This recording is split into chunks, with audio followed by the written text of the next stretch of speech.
En los primeros días del verano de 1941, la maquinaria militar alemana rugía con una intensidad que Europa no había visto jamás. El 22 de junio, la Operación Barbarroja había comenzado con una fuerza descomunal. Los ejércitos alemanes, divididos en tres grandes grupos, norte, centro y sur, se lanzaron como una tormenta de acero sobre el vasto territorio soviético. El grupo de ejército centro, comandado por el mariscal de campo Fedor von Bach, tenía la misión más ambiciosa: avanzar directamente hacia Moscú. En su camino, una ciudad histórica se alzaba como una fortaleza natural entre dos ríos en Smolensk, tras el fulminante inicio de la invasión. Las fuerzas alemanas habían roto las líneas soviéticas con una rapidez que incluso sorprendió a sus altos mandos. Las divisiones Panzer de Heinz Guderian y Hermann Hoth se movían como cuchillas de precisión, penetrando profundamente en el corazón soviético. Tras la caída de Minsk a principios de julio, las expectativas alemanas eran cada vez más optimistas. Se pensaba que Moscú caería antes del invierno, tal vez incluso en pocas semanas, pero Smolensk sería diferente. Las unidades soviéticas, aunque debilitadas por los ataques relámpagos, no habían sido completamente desorganizadas. Los soviéticos, ahora conscientes de la magnitud del ataque, comenzaron a reagruparse. El mariscal Timoshenko y el general Zhukov ya estaban movilizando reservas hacia el frente central. El 10 de julio de 1941, los alemanes alcanzaron los alrededores de Smolensk. A partir de ese momento, comenzó una batalla feroz, marcada por una resistencia inesperadamente dura por parte del Ejército Rojo.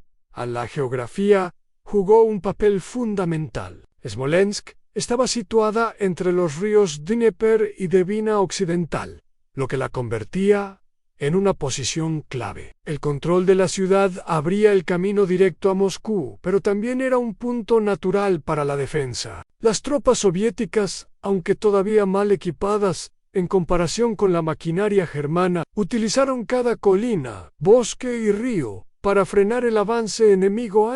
Para los soldados alemanes, la sensación de invencibilidad que les había acompañado desde Polonia hasta Francia empezaba a encontrar sus límites. El terreno se volvía cada vez más complicado. Las carreteras eran de tierra, anegadas por lluvias de verano, y el suministro comenzaba a ser una pesadilla. A diferencia de las campañas anteriores, esta no sería una marcha gloriosa sin resistencia. La batalla de Smolensk demostraría que el enemigo al que enfrentaban no se rendiría fácilmente. Las primeras ofensivas alemanas se enfocaron en rodear la ciudad desde el norte y el sur, ejecutando las ya conocidas maniobras de cerco. Las divisions Panzer avanzaban rápidamente, pero el enemigo no se replegaba como en Minsk.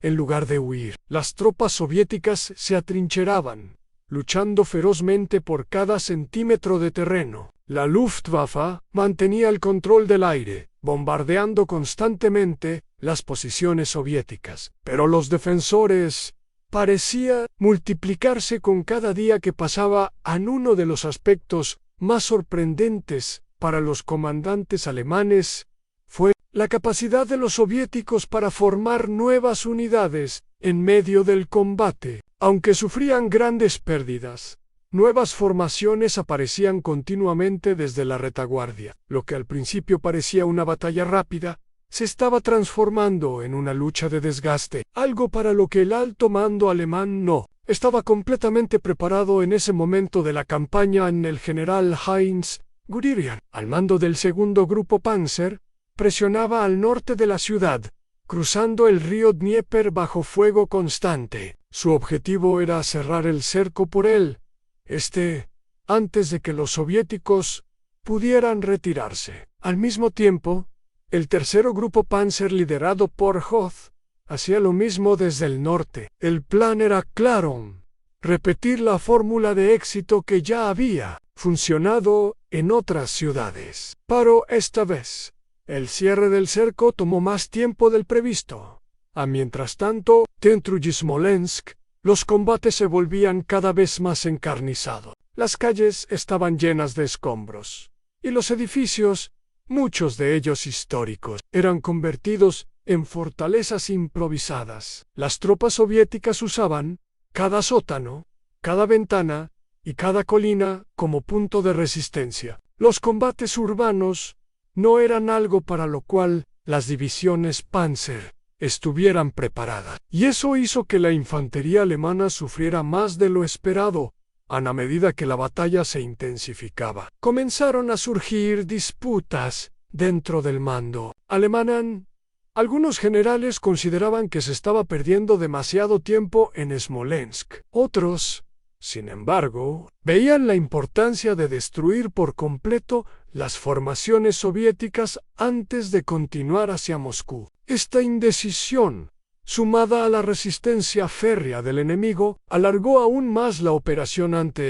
Los días pasaban y el cerco aún no estaba completamente cerrado, pero poco a poco las fuerzas alemanas comenzaban a estrangular los accesos a la ciudad. Los soviéticos se defendían con fiereza, pero estaban atrapados en una trampa que se cerraba con cada avance. La batalla de Smolensk estaba lejos de haber terminado, pero su intensidad ya mostraba que esta guerra sería muy diferente a todas las anteriores.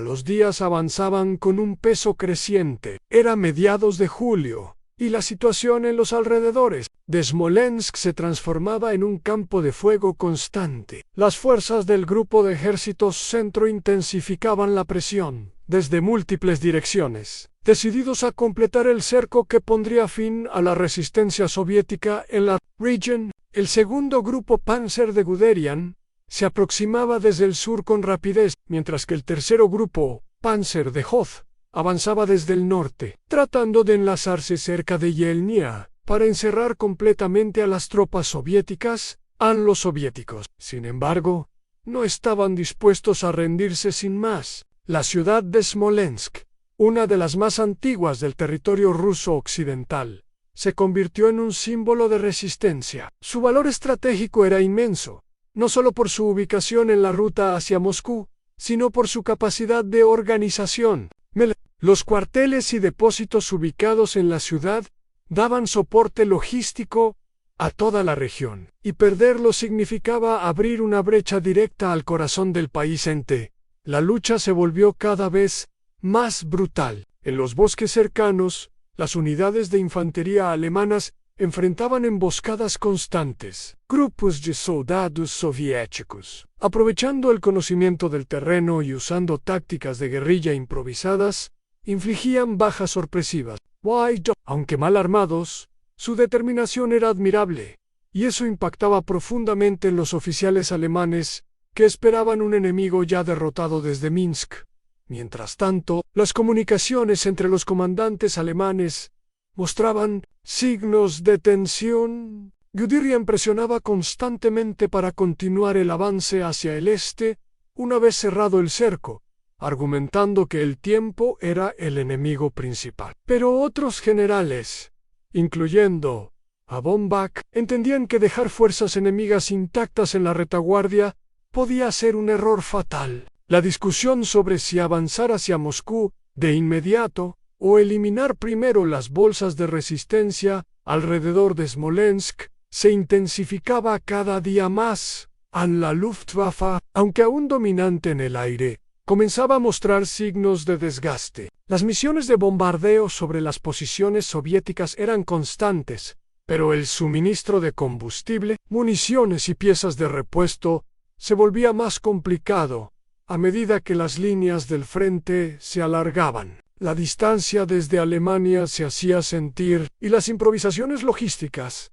no siempre eran suficientes a pesar de las dificultades. El 18 de julio las fuerzas alemanas lograron conectar los extremos de sus avances cerca de Yelnya. El cerco en torno a Smolensk se cerró finalmente, atrapando a varias divisiones soviéticas dentro. Se trataba de un éxito táctico importante, pero no fue el golpe definitivo que se había imaginado. Los soviéticos, Al detectar la inminente maniobra, habían comenzado una retirada parcial previamente, y muchos elementos lograron escapar hacia el este antes de quedar completamente rodeados dentro del cerco. La situación era desesperada. Las tropas soviéticas, atrapadas entre dos frentes, se replegaban a posiciones defensivas improvisadas. Utilizaban edificios destruidos, trincheras cavadas apresuradamente y formaciones naturales como escudos contra el fuego alemán. La resistencia era encarnizada. Muchos soldados combatían hasta el último cartucho antes de ser abatidos. La rendición no era una opción, no porque no la desearan, sino porque sabían que sus superiores los consideraban traidores si eran capturados vivos. La Wehrmacht, por su parte, trataba de consolidar sus posiciones y limpiar el cerco con rapidez. Pero no era tan simple. El enemigo seguía combatiendo en pequeñas unidades móviles, lo que obligaba a las fuerzas alemanas a dispersarse para neutralizarlas. Las bajas comenzaban a acumularse en los informes diarios, y muchos comandantes comprendían que este no era un cerco ordinario. Smolensk estaba enseñando a los soldados del Reich que el frente del este sería una guerra completamente diferente, mientras los combates urbanos se intensificaban dentro de la ciudad. Las aldeas y caminos circundantes también eran escenario de lucha constante. Los pueblos en las afueras se convertían en campos de batalla por horas, a veces por días. Las columnas alemanas eran emboscadas por la retaguardia, y los suministros debían ser escoltados con fuerza armada. Cada movimiento requería planeamiento y protección. El clima del verano ruso tampoco ayudaba. Las temperaturas alcanzaban niveles incómodos, y los soldados, cubiertos con uniformes de campaña pensados para climas templados, sufrían de agotamiento y deshidratación. Los bosques espesos ofrecían sombra, pero también ocultaban amenazas invisibles. El avance era lento y agotador, no por falta de voluntad, sino por la ferocidad de la defensa y lo imprevisible del terreno. A mediados de julio los informes inteligencia del alto mando alemán mostraban una realidad preocupante. El ejército rojo no estaba colapsando como se había previsto. Aunque había perdido decenas de divisiones en las primeras semanas de la Operación Barbarroja, la capacidad soviética de reorganizarse parecía inagotable. Nuevos batallones aparecían al otro lado del Dnieper, y los trenes que huían hacia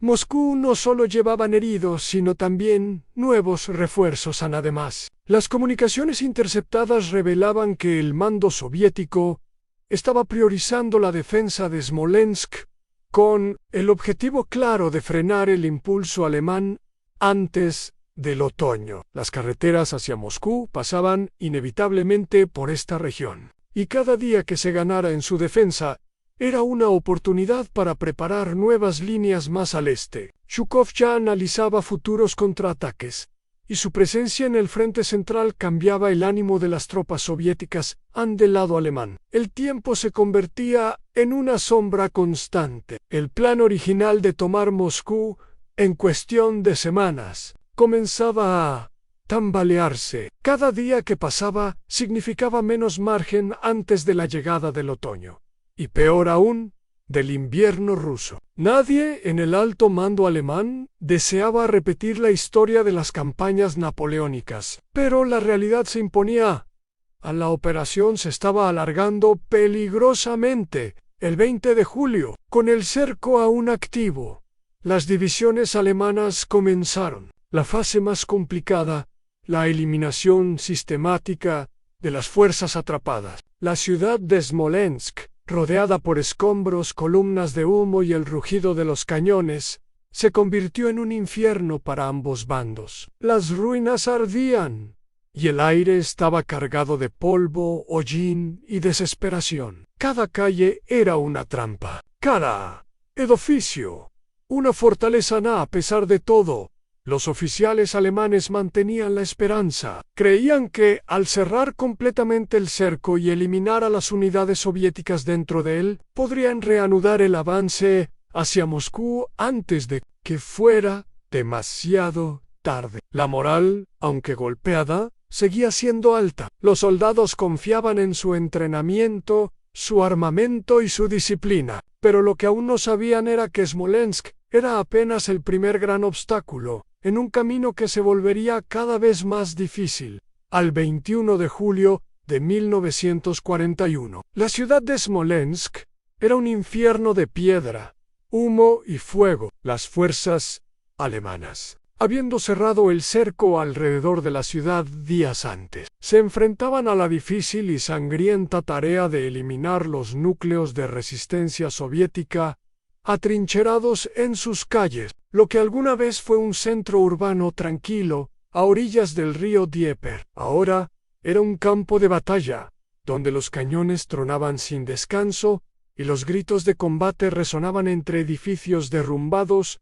A los soldados del GIR avanzaban con cautela, casa por casa, case por case. Cada puerta podía esconder un francotirador. Cada ventana rota era una posible emboscada. Las tropas soviéticas se habían disuelto en el interior de la ciudad, convirtiéndose en una fuerza invisible y letal. No combatían en formaciones convencionales, sino en pequeños grupos, armados con fusiles, granadas y una determinación inquebrantable a las divisiones Panzer, diseñadas para combate en campo abierto y avances rápidos, no estaban preparadas para este tipo de lucha urbana. En lugar de usar su velocidad y potencia de fuego móvil, se veían obligadas a operar como apoyo de infantería, con sus carros de combate expuestos al fuego cerrado desde posiciones elevadas o callejones estrechos. En muchas ocasiones, un solo tirador soviético era suficiente para detener un pelotón entero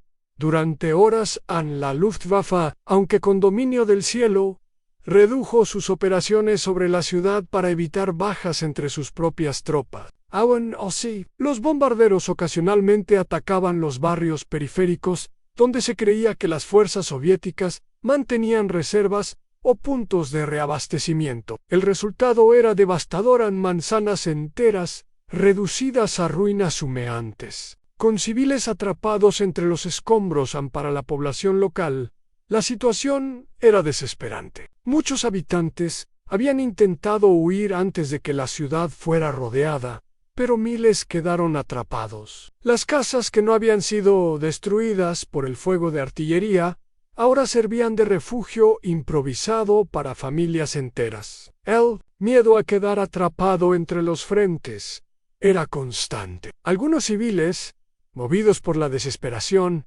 ayudaban a los soldados soviéticos ofreciendo comida o escondites. Otros, resignados, se ocultaban en sótanos y esperaban en silencio el fin de los combates dentro del alto mando alemán.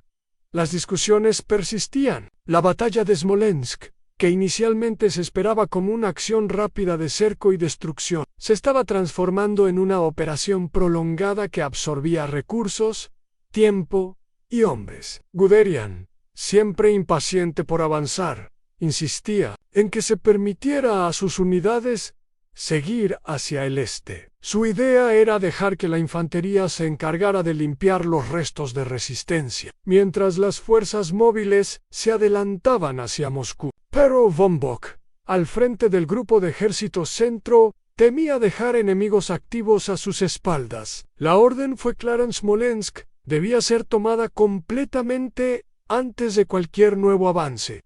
Mientras tanto, los soviéticos no solo resistían dentro del cerco, sino que también comenzaban a organizar contraataques desde el exterior. Al este de la ciudad, unidades recién llegadas intentaban abrir un corredor para permitir la salida de las fuerzas atrapadas. Aunque mal equipadas, estas tropas se lanzaban con valor a través de los ríos y bosques, enfrentándose a divisiones alemanas agotadas por semanas de combate ininterrumpido. Una de las zonas más conflictivas fue el sector sur del cerco, donde el terreno pantanoso dificultaba el movimiento de tropas pesadas. Allí, varias unidades soviéticas lograron abrir brechas temporales en las líneas alemanas, permitiendo que pequeños grupos escaparan. Estos éxitos, aunque limitados, demostraban que el cerco no era completamente hermético y que el ejército rojo aún tenía capacidad de respuesta. El alto mando alemán, sin embargo, seguía confiando en que la victoria estaba al alcance. El 24 de julio, tras intensos combates, los alemanes lograron tomar el centro administrativo de Smolensk. La banda del Reich ondeaba sobre los restos calcinados de los edificios gubernamentales. Para muchos soldados, fue un momento simbólico, pero la batalla distaba mucho de haber terminado. Los combates continuaron en los suburbios. En las zonas industriales y cerca de los puentes sobre el del Dnieper, la resistencia soviética, lejos de debilitarse, parecía fortalecerse con cada día. A pesar de las bajas, el ejército rojo seguía recibiendo refuerzos desde el este, y nuevos comandantes asumían posiciones con renovada energía. La presencia de oficiales como Rokossovski, ya famoso por su liderazgo tenaz, reforzaba la moral de las tropas soviéticas. Por otro lado, los soldados alemanes comenzaban a mostrar señales de desgaste. El combate constante, la falta de sueño, las heridas y las enfermedades reducían la efectividad de muchas unidades. Los informes médicos señalaban casos crecientes de agotamiento físico y psicológico. La moral seguía relativamente alta, pero ya no era la euforia de los primeros días de la ofensiva. Los suministros también se convertían en un problema crítico. Las largas líneas de comunicación dificultaban el envío de municiones, combustible y alimentos. Los caminos destruidos y los ataques soviéticos a las columnas de transporte complicaban aún más la logística. Algunas unidades tenían que racionar sus municiones e incluso recurrir al uso de armamento capturado. Mientras tanto, en Berlín, la situación era vista con creciente preocupación. Lo que se había anunciado como una marcha triunfal hacia Moscú estaba siendo retrasado por una ciudad de importancia secundaria. Aunque la propaganda seguía hablando de avances y éxitos, los altos mandos sabían que algo no estaba saliendo como se había planeado. Los soviéticos no solo no se rendían, sino que resistían con una determinación y capacidad que desafiaban todas las predicciones. El 26 de julio, nuevas ofensivas alemanas lograron tomar los últimos barrios al norte de la ciudad. La resistencia interna, aunque aún activa en algunos puntos, comenzaba a debilitarse. Muchos soldados soviéticos, aislados y sin municiones, caían finalmente prisioneros o perdían la vida combatiendo. Pero la victoria, si bien inminente, no llegaba sin un alto costo para los que luchaban en Smolensk, ya fueran soldados de infantería, tanquistas, artilleros o pilotos. Esta batalla dejaba una marca imborrable. La intensidad de los combates, el sufrimiento humano y la devastación total de la ciudad hacían que el precio de cada metro conquistado fuera extraordinariamente alto. Y aún quedaba por decidir qué hacer después con Smolensk casi totalmente bajo control. El grupo de ejércitos centro se preparaba para la siguiente etapa, pero Moscú ya no parecía tan cerca como semanas atrás. El enemigo había demostrado que podía resistir, reorganizarse y contraatacar. La guerra en el este apenas estaba comenzando, y su desenlace estaba lejos de ser previsible a finales de julio de 1941, con la ciudad de Smolensk prácticamente en manos alemanas. Muchos en el Estado Mayor del grupo de ejércitos centro esperaban que la resistencia soviética finalmente colapsara. Había sido una lucha feroz, prolongada, más dura de lo que cualquier general había anticipado, pero el control de la ciudad parecía sellado. Sin embargo, lo que ocurrió después desafió nuevamente las expectativas alemanas. Los soviéticos no solo no se rendían, sino que comenzaban a contraatacar con una energía renovada desde el este. las fuerzas soviéticas lanzaban constantes ofensivas para romper el cerco y recuperar territorios perdidos. Aunque los frentes urbanos ya estaban prácticamente asegurados por los alemanes, la zona periférica, particularmente en los alrededores de Yelnya, se convirtió en el nuevo centro de atención. Allí, unidades soviéticas organizadas con rapidez bajo el mando de generales como Rokossovski y Arimenko intentaban abrir brechas en las líneas alemanas con ofensivas sorpresivas, especialmente durante la noche o bajo condiciones climáticas desfavorables para los soldados del Heer estacionados en esos sectores. No había descanso. Cada noche traía consigo la posibilidad de un nuevo ataque. Las trincheras, recién cavadas, muchas veces rodeadas de barro, eran bombardeadas antes de recibir asaltos de infantería que surgían de los bosques como sombras violentas. Aunque las armas alemanas eran superiores en alcance y precisión, los soviéticos compensaban con número y coraje. La defensa del cerco se transformó en una lucha constante contra un enemigo que parecía no conocer el agotamiento a los informes del frente. Comenzaban a mostrar una realidad que hasta entonces había sido ignorada o subestimada.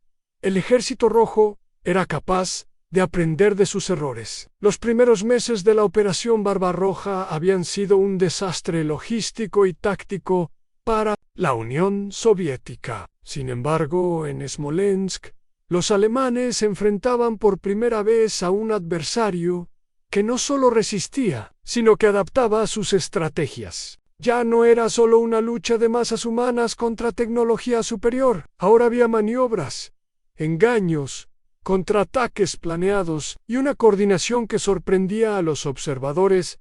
Mientras tanto, dentro del cerco, los últimos focos de resistencia soviética seguían combatiendo. Algunos grupos que no habían sido eliminados durante los enfrentamientos principales habían logrado esconderse en las ruinas o escapar hacia los bosques. Estos elementos formaban ahora parte de una incipiente red de partisanos que comenzaban a hostigar a los alemanes desde la retaguardia. Pequeños ataques a columnas de suministro, sabotajes de líneas de comunicación y minas improvisadas eran solo el principio de lo que se convertiría más adelante en una guerra de guerrillas a gran escala.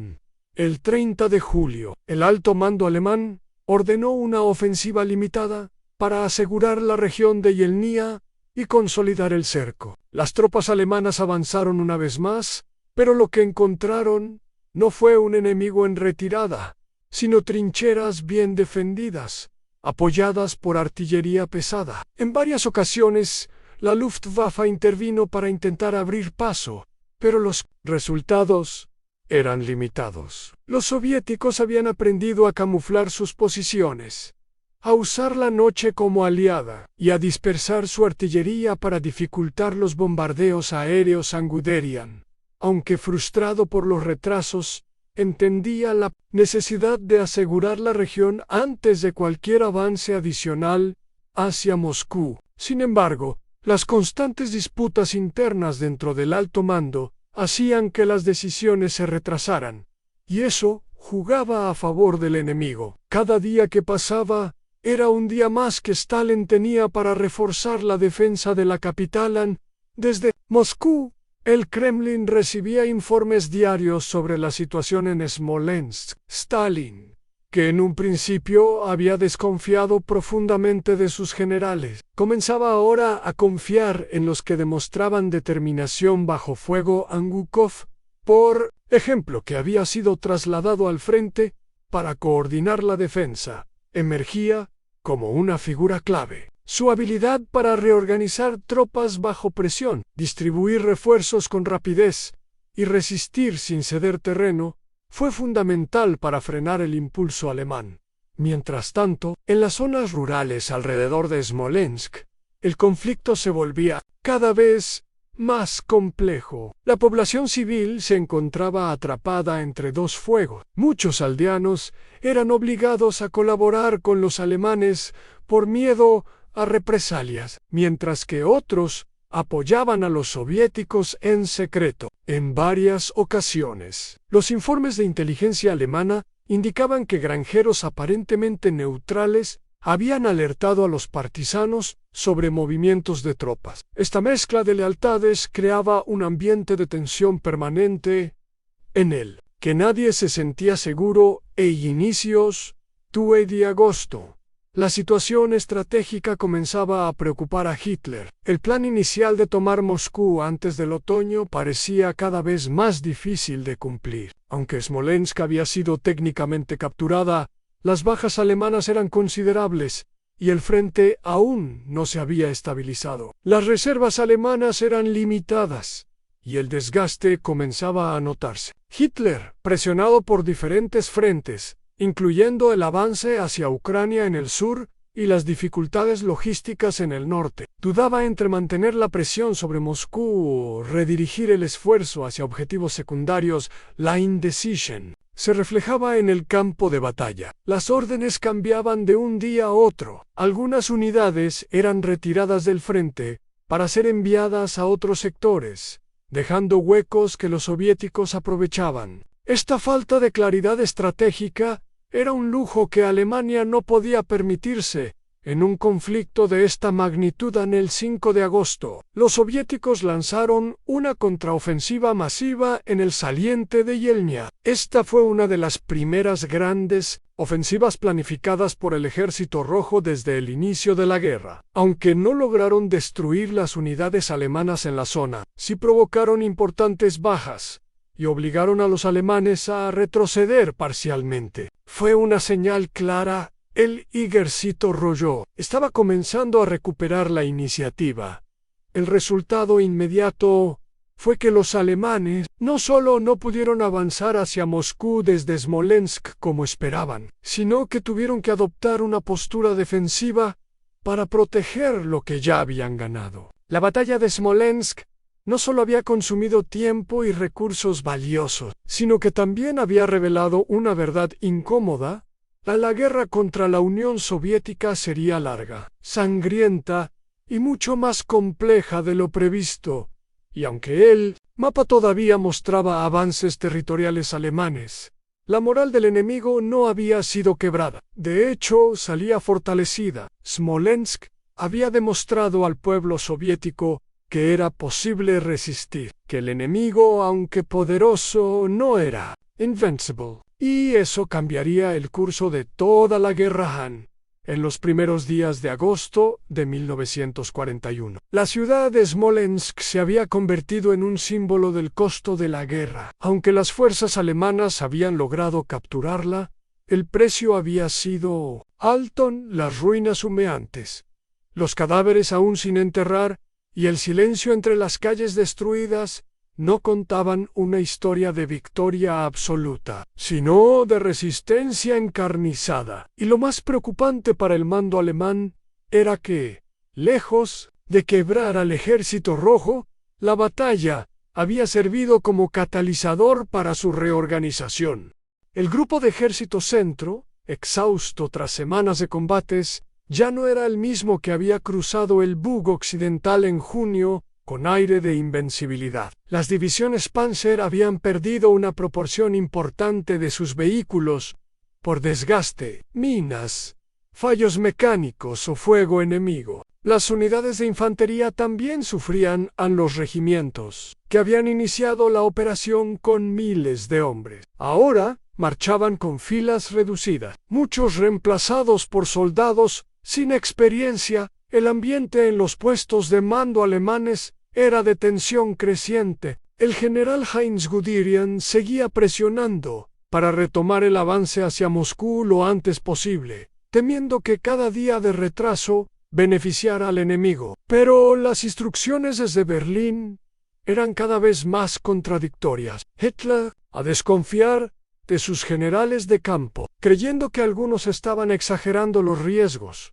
o no comprendían la dimensión política de cada objetivo. Mientras tanto, los soviéticos reforzaban su imagen como un adversario tenaz. La contraofensiva en el saliente de Yelnya había sorprendido incluso a los más escépticos. Aunque no logró romper completamente las líneas alemanas, forzó una retirada parcial y obligó a trasladar refuerzos desde otros sectores. Fue un golpe psicológico para los soldados alemanes, acostumbrados a la iniciativa constante. Por primera vez, desde el inicio de la invasión, se encontraban a la defensiva en un punto clave del frente en el mariscal de campo von Bock, jefe del Grupo de Ejército Centro, comprendía la gravedad de la situación. En sus comunicados, advertía que el enemigo estaba reorganizándose más rápido de lo esperado y que el camino hacia Moscú no estaría despejado ni mucho menos fácil. También señalaba que las condiciones del terreno, combinadas con el alargamiento de las líneas de suministro, harían cada vez más difícil mantener la ofensiva. En los campos de batalla, los soldados alemanes enfrentaban algo más que la resistencia enemiga, el agotamiento físico y mental. Las largas marchas, las noches sin descanso, las trincheras mal protegidas, las raciones escasas y el constante acecho de francotiradores o partisanos convertían cada día en una lucha por la supervivencia. Muchos combatientes comenzaban a experimentar lo que más tarde se conocería como síndrome del Frente Oriental, una mezcla de fatiga crónica, desorientación emocional y pérdida de fe en una victoria rápida.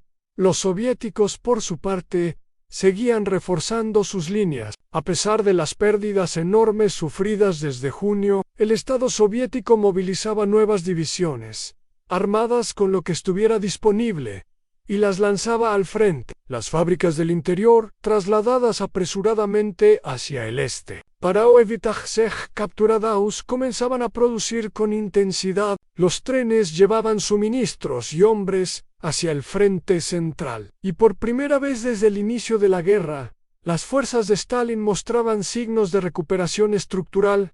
El 8 de agosto, los alemanes intentaron un nuevo avance limitado en el eje de Yeli, pero la resistencia fue aún más dura que semanas antes. Los soviéticos no solo defendían con artillería y tropas frescas, sino que también habían minado los caminos, destruido puentes y empleado tácticas de contraataque móvil. Los alemanes debían abrir paso bajo fuego constante, y los blindados sufrían por la falta de caminos sólidos. Mientras esto ocurría en el frente, las discusiones en Berlín alcanzaban un punto crítico. Hitler comenzaba a mostrar señales claras de desconfianza hacia sus comandantes. Creía que los informes estaban siendo manipulados para justificar la falta de avances. Algunos en el alto mando sugerían dividir el esfuerzo ofensivo, una parte hacia Leningrado, otra hacia el sur, a Ucrania,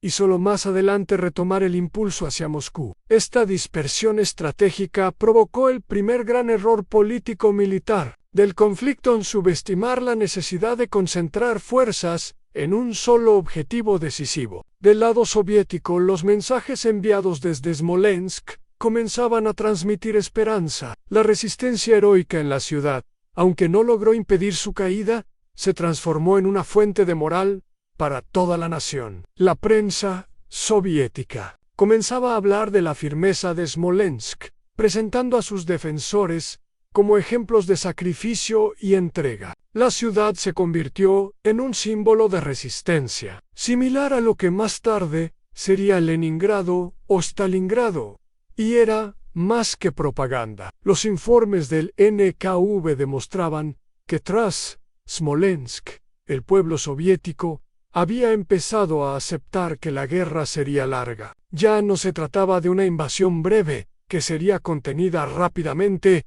sino de una lucha total por la supervivencia del país. Las órdenes de Stalin eran claras en cada ciudad debía resistir hasta el último hombre, y cada kilómetro cedido debía costar al enemigo una cantidad inaceptable de sangre. A nivel táctico, los oficiales alemanes en el terreno reconocían que estaban perdiendo la ventaja. Aunque técnicamente seguían dominando en potencia de fuego, movilidad y experiencia, el enemigo compensaba con número, obstinación y capacidad de absorción del castigo. Por cada división soviética destruida, otra tomaba su lugar. Por cada pueblo capturado, 2 más eran convertidos en trampas mortales. En este contexto, Smolensk dejó de ser una simple victoria operacional para convertirse en una advertencia. Había revelado el verdadero enemigo de la Wehrmacht.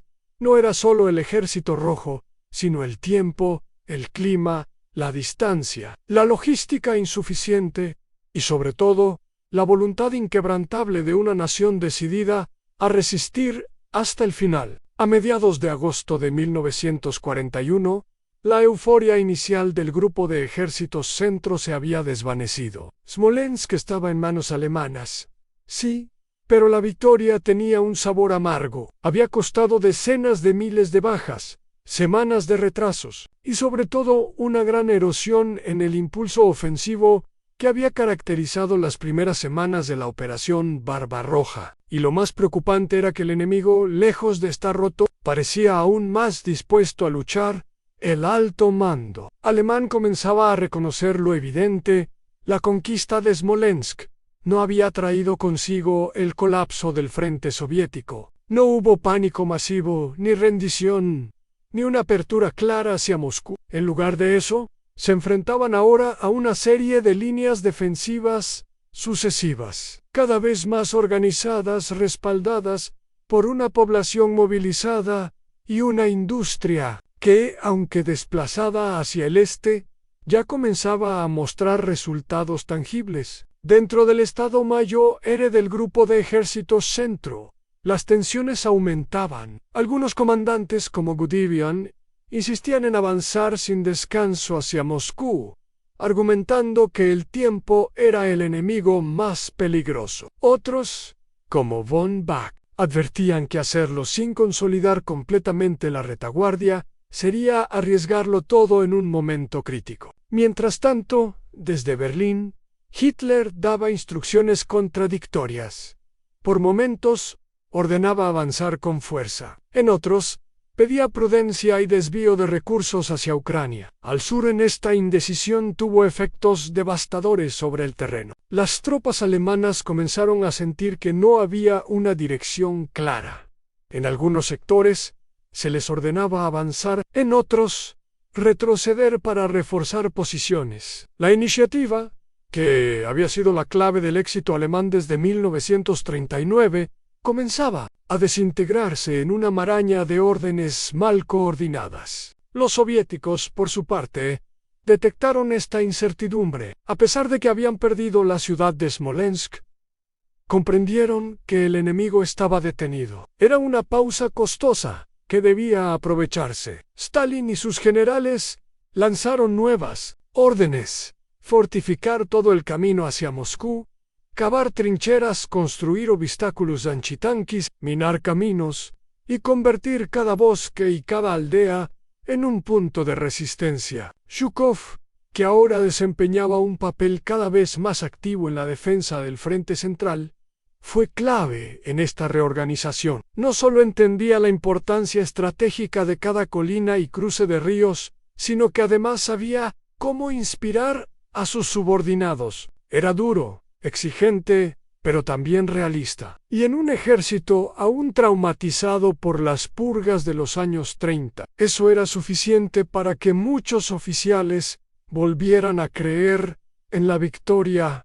Mientras tanto, en las filas alemanas, el desgaste era cada vez más visible. El clima cálido del verano comenzaba a dar paso a las lluvias otoñales tempranas. Los caminos de tierra, ya difíciles de transitar por el paso constante de vehículos, se convertían ahora en lodazales. Los blindados quedaban atrapados, los camiones se hundían, y las columnas de suministro llegaban con retraso o no llegaban en absoluto. Los soldados combatían en condiciones precarias. La ropa no era adecuada para el clima cambiante.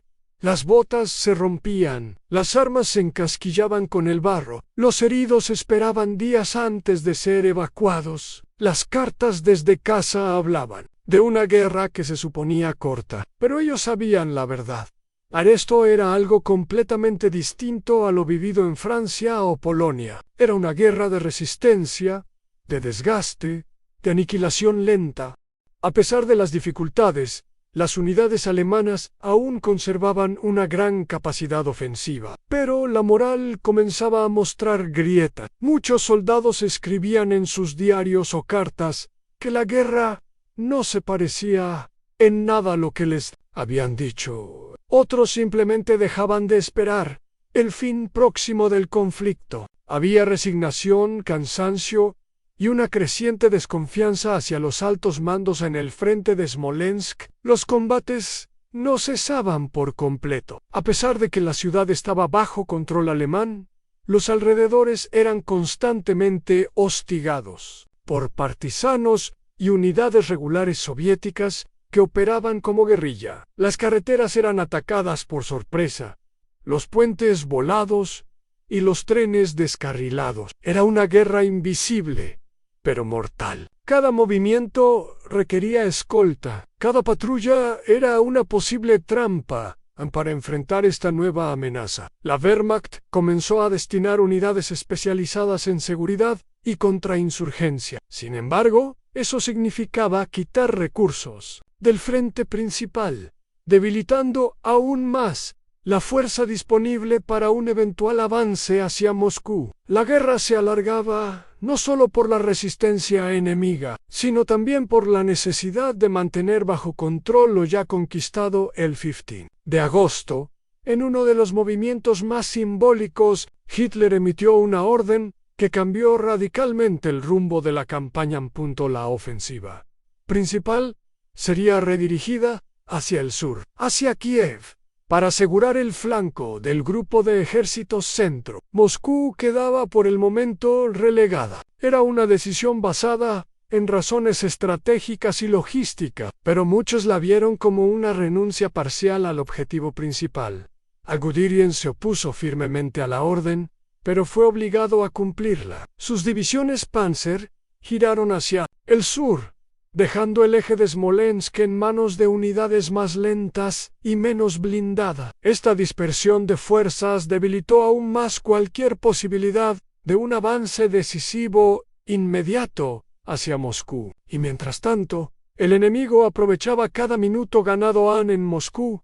Stalin comprendió el significado de esta decisión. Aunque la ciudad aún estaba amenazada, la pausa alemana le daba tiempo para completar defensas, movilizar nuevas tropas y reorganizar el frente. Sabía que el golpe final aún no había llegado, pero también sabía que cada día de retraso alejaba la posibilidad de una derrota catastrófica. La batalla de Smolensk, que en los mapas del alto mando alemán era apenas una fase de la gran ofensiva hacia Moscú, se había transformado en algo mucho más grande. El momento en que la guerra cambió de ritmo. A partir de entonces, ya no sería una campaña de maniobras rápidas, sino una lucha prolongada entre voluntades. El tiempo, el clima, la extensión del territorio y la resistencia enemiga se convertían en los verdaderos obstáculos, y aunque la ciudad de Smolensk estaba en ruinas, y sus defensores originales ya no estaban en su mayoría, su nombre quedaría grabado en la memoria de ambos bandos, como el punto de inflexión, aquel lugar donde el enemigo se detuvo por primera vez, aquel lugar donde comenzó la verdadera guerra en el este, en los últimos días de agosto de 1941, cuando las hojas comenzaban a caer de los árboles y el aire adquiría una nueva densidad. Más fría, la región de Smolensk seguía siendo un hervidero de actividad militar. Aunque oficialmente la ciudad había caído en manos alemanas a finales de julio, los combates no cesaron por completo. Al contrario, continuaron como una serie de escaramuzas, emboscadas y contraataques puntuales que desgastaban tanto a los vencedores como a los que luchaban por recuperar lo perdido. En la ciudad misma era irreconocible. Una vez un centro regional vibrante, Smolensk se había transformado en un escenario de devastación total. Calles cubiertas de escombros, edificios colapsados, incendios apagados por la lluvia y cadáveres aún dispersos entre ruinas. Las tropas alemanas que ocuparon la ciudad lo hicieron bajo condiciones extremadamente precarias. No había infraestructura operativa. Las estaciones de tren estaban destruidas, los hospitales sobrepasados y los refugios colapsaban por falta de mantenimiento. Los civiles que sobrevivieron al cerco vivían en una mezcla de miedo y resignación. Algunos colaboraban con las nuevas autoridades por necesidad. Otros resistían en silencio, esperando la llegada del ejército Rojon. En medio de esta realidad, los oficiales alemanes intentaban imponer algo de orden. Se instalaron centros de comando, depósitos de suministros y patrullas constantes por las calles. Pero la ciudad ya no era un premio estratégico, era un campo de escombros que costaba más mantener que lo que ofrecía. Mientras tanto, fuera de Smolensk, el frente se reorganizaba. El enfoque estratégico alemán se había desplazado hacia el sur, donde el grupo de ejército sur se preparaba para un gran cerco en torno a Kiev. Esa maniobra, aunque exitosa desde el punto de vista militar, no resolvía el problema central. Moscú seguía en pie, y con cada semana que pasaba, sus defensas eran más sólidas. El ejército rojo, por su parte, había aprendido lecciones dolorosas pero fundamentales en Smolensk. Ya no confiaba ciegamente en ataques frontales masivos. Comenzaban a desarrollarse tácticas más coordinadas, con uso efectivo de artillería, camuflaje y maniobras de flanqueo. Las órdenes de retirada, anteriormente vistas como traición, ahora eran aceptadas cuando significaban salvar una unidad para futuras acciones. El ejército que emergía después de Smolensk no era el mismo que había sido arrollado en junio en Yelnya. Al sureste de Smolensk, se convirtió en el nuevo epicentro de los combates. El llamado saliente de Yelnya fue escenario de una feroz contraofensiva soviética lanzada a finales de agosto, con el objetivo de recuperar el terreno y romper el control alemán sobre las rutas hacia Moscú. Fue una operación cuidadosamente planeada por el alto mando soviético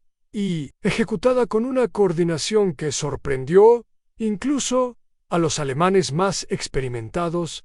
Durante días, la artillería soviética bombardeó las posiciones alemanas, seguida de oleadas de infantería y blindados. Las tropas alemanas, aunque veteranas, se encontraban muy debilitadas. La logística seguía fallando y muchas unidades estaban dispersas o sin cobertura adecuada. A pesar de la resistencia, los soviéticos lograron avances importantes. Finalmente, el 8 de septiembre, los alemanes se vieron obligados a abandonar Yelnya, marcando la primera retirada táctica del ejército alemán desde el inicio de la invasión. La victoria en Yelnya fue pequeña en términos territoriales, pero gigantesca en su significado. Fue la primera vez que el ejército rojo, después de semanas de retrocesos, tomaba la iniciativa y forzaba una retirada alemana. La noticia se celebró en todo el país, y Stalin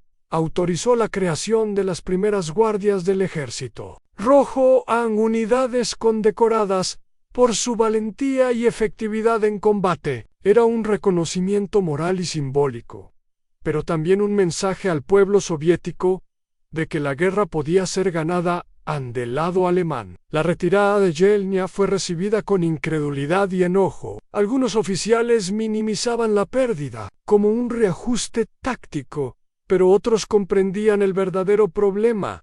La ofensiva hacia Moscú estaba detenida. Smolensk, que se suponía era una etapa de paso, había costado tanto y tardado tanto que el factor tiempo comenzaba a convertirse en un enemigo insuperable a nivel logístico. Las cosas no mejoraban. Las líneas de suministro eran cada vez más extensas y vulnerables. Los partisanos soviéticos intensificaban sus ataques contra columnas de transporte, ferrocarriles y almacenes. La Wehrmacht necesitaba destinar tropas enteras para proteger sus rutas de abastecimiento, reduciendo más su capacidad ofensiva, y el otoño se aproximaba. En el campo de batalla, los soldados alemanes ahora luchaban contra la incertidumbre, la convicción de una victoria rápida había desaparecido. Muchos comenzaban a preguntarse si realmente Moscú sería tomada antes del invierno. Las historias del frío ruso, del barro interminable y del desgaste continuo circulaban entre las trincheras como advertencias silenciosas. Y aunque la disciplina seguía firme, la moral ya no era la misma y los comandantes sabían que el tiempo para actuar se agotaba. La única opción era retomar el impulso lo antes posible. Pero el enemigo no dejaba espacios. Cada kilómetro ganado costaba decenas o cientos de vidas. Cada colina o bosque se convertía en una defensa. Los soviéticos sabían que no podían igualar el poder ofensivo alemán, pero sí podían detenerlo, desgastarlo, retrasarlo lo suficiente hasta que el invierno hiciera el resto. En Smolensk, que había sido presentada como un gran logro, ahora era vista por muchos en el mando alemán como un punto de inflexión peligroso, una victoria que no había sido decisiva, una advertencia sobre lo que vendría. El enemigo había resistido. Y si había resistido allí, ¿por qué no lo haría en Moscú, en Leningrado, en el Volga? La realidad era que la guerra relámpago, lo que se abría ante Alemania ya no era una campaña rápida, sino un conflicto prolongado, duro, cruel, en un territorio vasto y hostil. Y aunque Smolensk estaba bajo bandera alemana, sus ruinas decían algo diferente, que el precio de cada victoria sería más alto, que cada paso costaría más esfuerzo, y que el enemigo no se rendiría jamás. Con la llegada de septiembre de 1941, el frente de Smolensk comenzaba finalmente a estabilizarse. La ciudad, ahora bajo ocupación alemana, era apenas una sombra de lo que fue, aunque se mantenía bajo control del grupo de ejército centro. Sus calles en ruinas y su población diezmada la convertían más en una carga logística que en una posición estratégica ventajosa. Los oficiales alemanes sabían que cualquier posibilidad de usarla como base de lanzamientos para operaciones posteriores hacia Moscú se había desvanecido entre el humo de las batallas y el lodo de los caminos destruidos. A la Operación Barbarroja, ideada para destruir al Ejército Rojo en cuestión de semanas, se encontraba ahora en un punto muerto. El enemigo no solo había resistido, sino que se estaba reorganizando a una velocidad inesperada. Los contraataques en Yelnya y las defensas endurecidas en los accesos a Vyazma demostraban que los soviéticos estaban aprendiendo de cada error, adaptándose al estilo alemán y ganando tiempo para preparar lo que vendría después. El alto mando alemán ya no podía negar lo evidente: a la guerra en el este no iba a terminar pronto. Las discusiones internas se intensificaban. Hitler seguía convencido de que la victoria era posible, pero sus decisiones mostraban señales de ansiedad y falta de coherencia. Cambios constantes de dirección, redistribución de fuerzas sin planificación a largo plazo y, sobre todo, subestimación persistente del enemigo. Las voces de advertencia, como las de Alder o Guderian, eran escuchadas pero no obedecidas. Mientras tanto, en la retaguardia soviética, la industria evacuada al este del Ural comenzaba a producir material de guerra a ritmo acelerado. Nuevos tanques, armas y municiones salían de las fábricas improvisadas, mientras millones de civiles eran movilizados para la defensa de la patria. El país entero se transformaba en un campo de resistencia,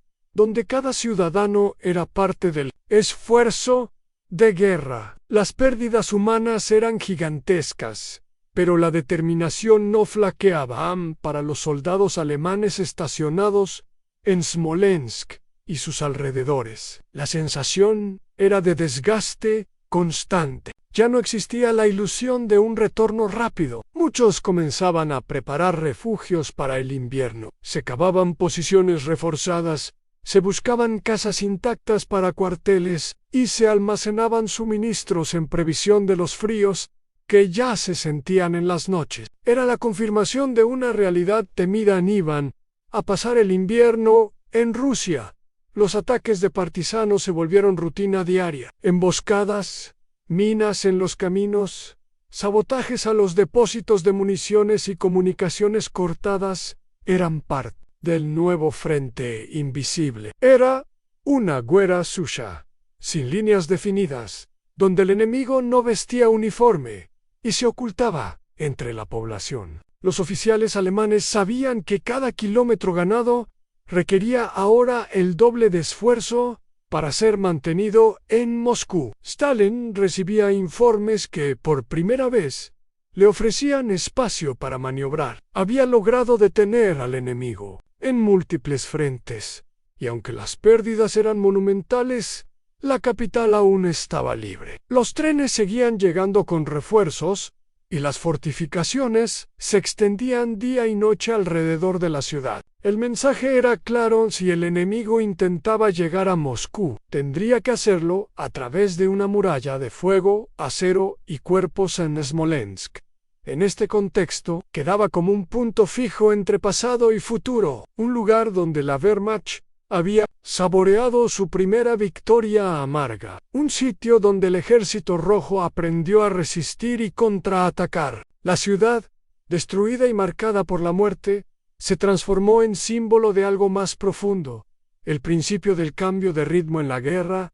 Hasta ese momento, todo en la historia militar alemana había sido velocidad, precisión, dominio, pero tras Smolensk, la guerra se convirtió en una lucha contra la extensión, contra la logística, contra el clima y contra la voluntad de un enemigo que no se dejaba quebrar. Y con la llegada del otoño, el barro comenzó a devorar caminos, carros, botas y esperanzas. Lo que vendría después no sería una continuación del éxito, sino la confrontación final con las limitaciones del plan. El 2 de octubre de 1941, cuando comenzó finalmente la ofensiva hacia Moscú bajo el nombre de Operación Tifón, las tropas del Grupo de Ejércitos Centro ya no eran las mismas. Estaban desgastadas, mermadas, y cargaban sobre sus espaldas el peso de semanas de lucha